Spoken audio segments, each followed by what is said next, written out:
When I picked up my phone to ask my son Max if he and Lena had chosen a wedding date, Lena looked straight at me with a cold little smile and said, "Oh, we actually got married yesterday. We only invited special people." For a moment, it felt like the air had left the room. Special people. The person who had helped them for 3 years, paying their $500 rent every month, buying every table and chair in their home, stocking their fridge when they were struggling, apparently wasn't one of them. I stood in the center of my own living room, holding the phone like it suddenly weighed a ton, while Max kept his eyes on the floor and Lena settled comfortably onto the sofa I had bought for them without a second thought. Upstairs, the pale pink dress I chose for their wedding still hung in the closet, along with the shoes I had saved up for, both now meaningless reminders of the moment I thought I'd stand proudly beside my son. I had spent weeks preparing. I set aside $1,000 as a wedding gift. I called my sister Diana in Chicago to share the happy news. I cleaned the whole house, imagining they might stop by afterward so we could celebrate together. All of those hopes disappeared in the instant Lena said those 4 painful words. Only special people. Finally, Max looked at me and said in a tone that sounded practiced, "Mom, it was something small, just us and a couple of witnesses." But I already knew the truth. I had seen the photos posted online. I saw Lena's parents smiling beside the newlyweds. I saw her brothers and sisters raising their glasses. I saw her dressed beautifully in white, surrounded by people who mattered to them, and not a single sign that I had ever been part of their lives at all. I remember seeing the photos online, the beautiful white dress she wore, the same dress I unknowingly helped pay for when I gave her $800 the month before for personal expenses. I saw the ceremony I was never told about, the celebration I was never invited to, and the smiles of everyone who made the guest list. Every picture showed exactly what they wanted me to miss. A week later, just 7 days after that painful moment, Lena called me again, but this time her voice was completely different. Gone was the confident tone she used when she pushed me out of their big day. Now she sounded nervous, almost panicked. The rent is late," she said softly. "The landlord is warning us. He said if we don't pay this week we might lose the apartment. I think you forgot to make the transfer." I didn't respond right away. I stood there remembering every morning I rushed to the bank to help them. Every month I sacrificed my own plans, choosing simple meals so they never had to worry about groceries. Every moment I put their needs before mine because I believed we were family. And now, after cutting me out of the most meaningful day of my son's life, she spoke to me as if nothing had happened. As if the hurt didn't matter. "Lena," I finally said with a calmness I didn't expect, "didn't I tell you I only help special people?" The silence that followed was so deep I could hear my own breathing. For the first time in years she didn't have an answer. "Renata, I don't understand," she whispered. "We are special to you. You've always been like a second mom to me." But her words felt empty, rehearsed. The same gentle tone she always used when asking for money. It was the same voice she used when she wanted help with the dress, the celebrations, the rings, all the things I paid for without knowing I would never be part of the day itself. For so long I felt like I had to tiptoe around my own son and his wife, carefully choosing my words, my gifts, even my presents, hoping that one day they might appreciate me again or at least treat me like I mattered. But in that moment for the first time I felt something shift inside me. I felt myself finally choosing me. I had spent years trying to earn even a small bit of affection from my own son. I tried to be the ideal mother, the cooperative mother-in-law, the quiet helper who never complained even when they acted like I didn't matter. But when I heard those words, "only special people," something inside me finally woke up. I began thinking about everything I had spent on them over those 3 years. The rent, the groceries, the gifts, the emergencies, even the small things they wanted. It added up to more than $20,000. Money I had taken from my retirement, my savings, and the amount my late husband left so I could live my older years calmly. And for what? To be treated like an outsider at my own son's wedding. That night, after hanging up the phone, I cried. But the tears weren't from sadness. They came from years of frustration and quiet hurt. I cried for all the moments they made me feel like my care didn't matter, like I was only useful when they needed money. I cried for the mother who kept giving without asking anything in return. By morning, something inside me felt different. It wasn't just disappointment. It was a new strength, a calm firmness I hadn't felt in years. When I looked in the mirror, the same tired eyes stared back, but behind them was a determination I didn't recognize. I made coffee like I always did, but this time I didn't think about calling Max or waiting for an apology. For the first time in many years, I put myself first. I sat at the same table where I had planned surprises for them and budgeted their needs, remembering how often I had cried quietly there, hoping they would someday value me. And for the first time I realized I deserved better. They had ignored me so many times at this very table, but now it would witness something completely new. I took out my checkbook and bank papers and began adding everything up. I wanted to see, in clear numbers, how much I had given without ever being appreciated. The rent alone, $500 a month for 36 months, was $18,000.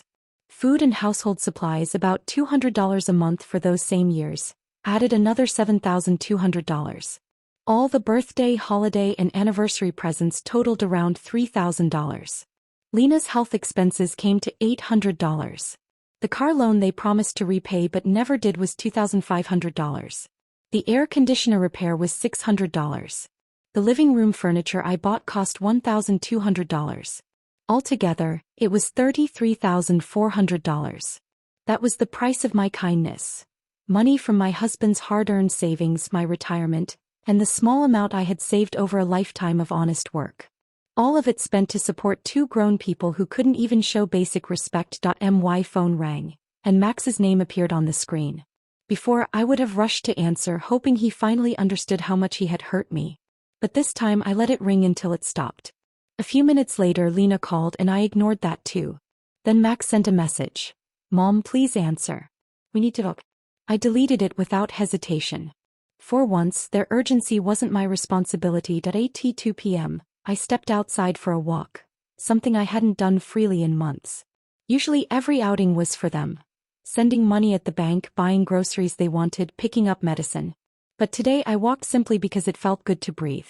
I passed the park where I had taken Max as a child, remembering how those days were filled with warmth, laughter, and hope.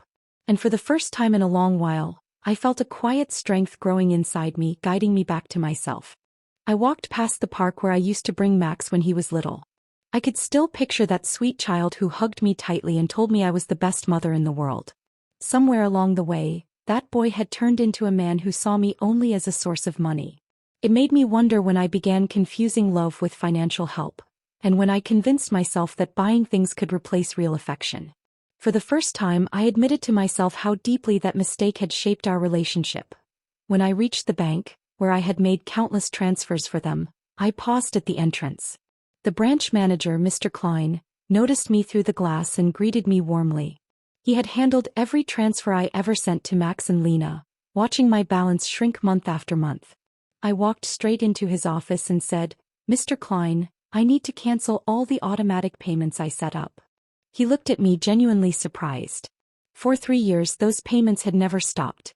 "Are you sure, Mrs. Richter? Did something happen?" he asked kindly. His concern felt more sincere than anything my son had shown me in a long time. "What happened is simple," I told him. "I finally grew aware of what I've allowed.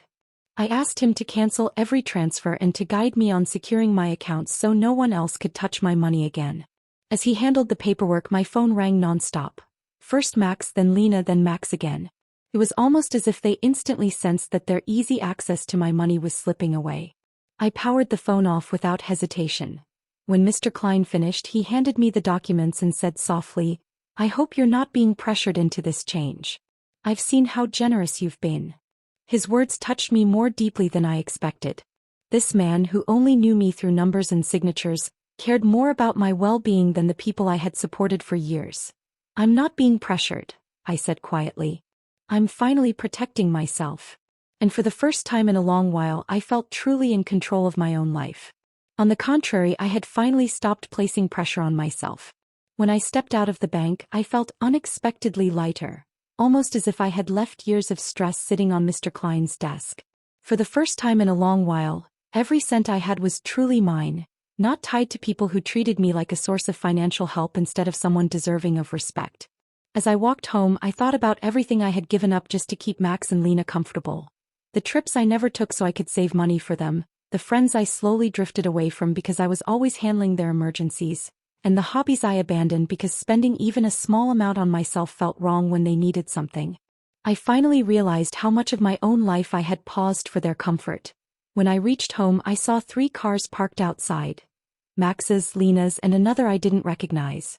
My heart tightened. Through the window I could see movement inside my house.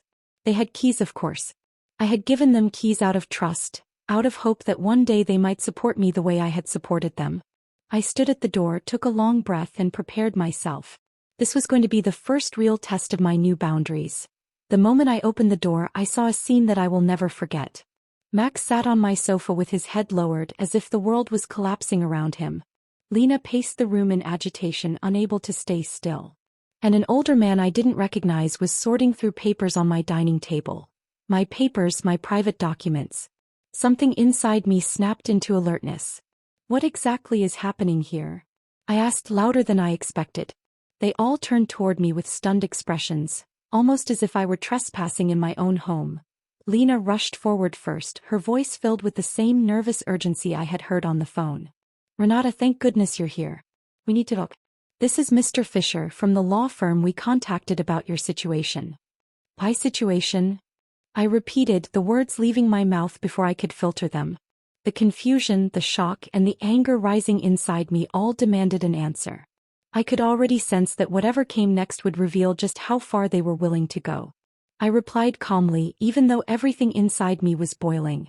What situation? I'm perfectly fine. Max finally raised his head, and instead of the warm eyes I remembered from his childhood, all I saw was worry about money. Mom, he said, we went to the bank and they told us you canceled all the transfers. Mr. Klein also said you blocked our access to your accounts. We just don't understand why you did that. Before I could answer, the man in the gray suit stepped forward. He looked to be in his 50s, neatly dressed, with a polite smile that somehow felt rehearsed. Mrs. Richter, I'm Mr. Fisher, a family law attorney. Your children asked me to evaluate your situation because they're concerned about your mental well-being. He held out his hand, but I ignored it and walked straight to my dining table. My stomach tightened when I saw my private documents scattered there. I gathered them quickly. These are my papers, I said firmly. You had no permission to go through them. Mom, Max interrupted, using that slow, patronizing tone he often used lately. We're worried about you. You cut us off financially without telling us why. You didn't answer our calls. We think you may need some support. His words felt rehearsed, as if someone else had coached him. Then Lena came closer and reached for my hand with that soft voice she only used when she wanted something. Renata, sweetie, we know you're overwhelmed. Being alone so much can affect anyone. At your age, moments of confusion are normal. The word confusion hit me like a warning siren. Suddenly everything made sense. The lawyer, the papers, the nervous looks. They weren't here to talk. They were here to make it seem like I couldn't handle my own life anymore so they could take control of my money. The same woman who once told me I wasn't special enough for their wedding was now acting like I couldn't understand basic things. I am not confused, I said, my voice stronger than it had been in years. In fact, I'm seeing things more clearly than ever. And all of you are going to leave my house right now. My words stopped them cold. For the first time in a long time, I was the one in control and they didn't know how to respond. I looked at the folder on my table as if it were a snake, realizing my son and daughter-in-law had actually brought a lawyer to declare me incompetent so they could take control of my money, the same money they had drained for years while treating me like an inconvenience. They spoke to me with fake concern, calling me confused, pretending they wanted to help, when all they wanted was access to my accounts after I finally stopped financing their lives. But something in me had changed, I saw clearly now. I told them I was not confused, only done, that refusing to bankroll 2 grown adults was not instability but self-respect. When Lena insisted that everything I had would belong to them anyway, I understood they already saw me as gone, as a wallet with a pulse. So I pointed to the door, voice steady, hand unshaking, and told all 3 of them, including the lawyer, to leave my house and leave their key on the table. For the first time in years, I felt like I had reclaimed my own life. I didn't even open the folder. I dropped it straight into the trash and said the only transition happening in my house would be theirs to the front door. Lena began to cry, but it was anger, not sorrow, sharp, frustrated tears as she pleaded that they'd planned their lives on my support, bought things, taken on bills because they expected me to keep paying. I told them plainly those obligations were based on my money, not my well-being or my company, And now that I'd chosen to use my savings for my own life, I wasn't suddenly confused or helpless. Max tried to come closer, playing remorseful, calling the wedding a misunderstanding and begging me to be reasonable again. Reasonable, I thought, meant continuing to bankroll adults who treated me like a stranger. Mr. Fisher calmly packed his papers and warned that if I truly was making irrational choices, a court could appoint a guardian to manage my affairs. His words landed like a threat. I looked him in the eye and told him to check his facts before threatening a 71-year-old woman who's run her life and handled her finances for decades. Then I stood my ground, certain I wouldn't be bullied out of my independence. I stood my ground, my voice steady as I reminded Mr. Fisher that I had managed my finances flawlessly for 40 years, raised my son alone after my husband's death, run a household and worked honorably until retirement, and even supported 2 fully capable adults until last week. Lena stopped crying and finally revealed the coldness beneath her mask. This won't stay like this, Renata. We have rights and lawyers too. I smiled.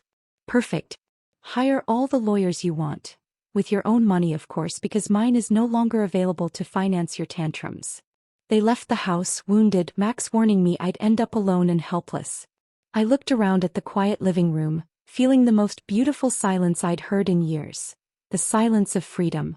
That night I didn't sleep from sadness, but from adrenaline, planning my next moves like a general preparing for battle. By 6 a.m. I was dressed and ready, heading to Mr. Weber, a trusted attorney I'd met years ago handling my husband's will. Unlike the lawyer Max and Lena had brought, Mr. Weber had an impeccable reputation protecting the rights of the elderly. As I explained everything, he nodded gravely. What your children tried yesterday is sadly common. It's called elder financial abuse and it's a federal crime. The fact that they entered your house without permission and went through your personal documents makes this serious, he said, confirming what I had suspected all along. When Mr. Weber explained that going through my private documents without permission was also a violation, his words both comforted and worried me.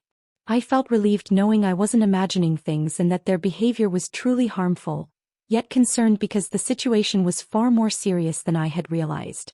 He told me we needed to document everything, every transfer, every gift, every moment they pressured me for money, and that we would update my will to protect my assets from any future attempts to control me. We spent 3 hours reviewing my financial history, and when he saw the total amount, $33,400 in 3 years, he shook his head. He reminded me that this money could have allowed me to travel, enjoy my retirement, and live peacefully instead of supporting 2 adults who didn't even respect me enough to invite me to their wedding. Leaving his office, I finally had a plan. Change all the locks, install a security system with cameras, open a new bank account they didn't know about, and finally start living the life I had pushed aside for so long. At the hardware store where the owner, Mr. Summer, knew me from years of buying things to fix Max and Lena's apartment, he asked if I was dealing with another issue for my son. For the first time I smiled honestly and said, "No, Mr. Summer. This time I'm doing something for myself. It's for my own house. I need to change all the locks and I want them to be of the best quality.